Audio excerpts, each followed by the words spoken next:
Do'stlar, bu mas. Bu mas. Buni ko'p insonlar, mana shu yosh qizlar, yosh kelinchaklar aptekaga keladidagi sinkovoy mazlarni, leomikol mazlarni, shunga o'xshash yana qanaqadir mazlarni aralashtirib, surtib, yuzga uxot qilsa bo'ladi deb o'shanaqa mazlardan juda ko'pchilik uxot qilyapti ekan. Do'stlar, adashmang. O'zingizga xiyonat qilmang, tanangizga xiyonat qilmang. Chunki bu mas, bular tibbiyot vositalari, bu tibbiy buyumlarga kiradi. Bularni mazlarni o'sha davolash uchun yoki bir jarohatlarga yoki bo'lmasa terida toshmalarga, allergiyalarga ishlatilishi uchun chiqarilgan mazlar. Bu yuzni hech qachon uxot qilmaydi. Yuzingizni yaltiratib berayotgan bo'lsa, buni tarkibida moy bor. Bu tabiiy yuzingiz yaltiraydi. Lekin siz surtganingizda uni hech bir zararini ko'rmayapman-ku desangiz ham bu ham to'g'ri. Chunki sizda hozir immunitetingiz baland. Teringizda o'sha hujayralaringiz mustahkam.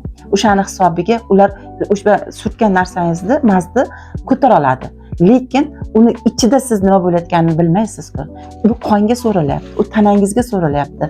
Vaqt keladi, sizning immunitetingiz tushgan payti, hujayralaringiz sustlashgan payti o'zini ish faoliyatini boshlaydi. 2 yil, 3 yildan keyin siz kutmagan, o'zingiz bilmagan holatda har xil kasalliklarga, har xil toshmalarga duchor bo'lib qolishingiz mumkin. Shuning uchun do'stlarim, har xil internetda chiqayotgan har xil mazlarni yuzimizga uxot qilishimiz kerak ekan, bu zo'r foyda berar ekan, yoshartirar ekan degan gaplarga ishonaverib, har xil narsalarni surtavermang. Bu narsalarni ko'rib turib, to'g'risi meni vijdonim qiynaldi.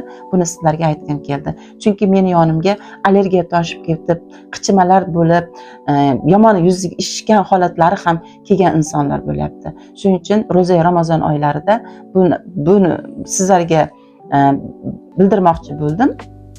Sababiki mana shu ro'za Ramazon oylarida sizlar ham mana shu videolarni o'sha tanishlaringizga, o'sha har xil mazlarni internetdan olib yuziga uxot qilayotgan qizlarga, kelinchaklarga jo'natib qo'ying va qizlaringizga jo'natib qo'ying. Gruppalaringizga tashlab qo'ying. Like bosing.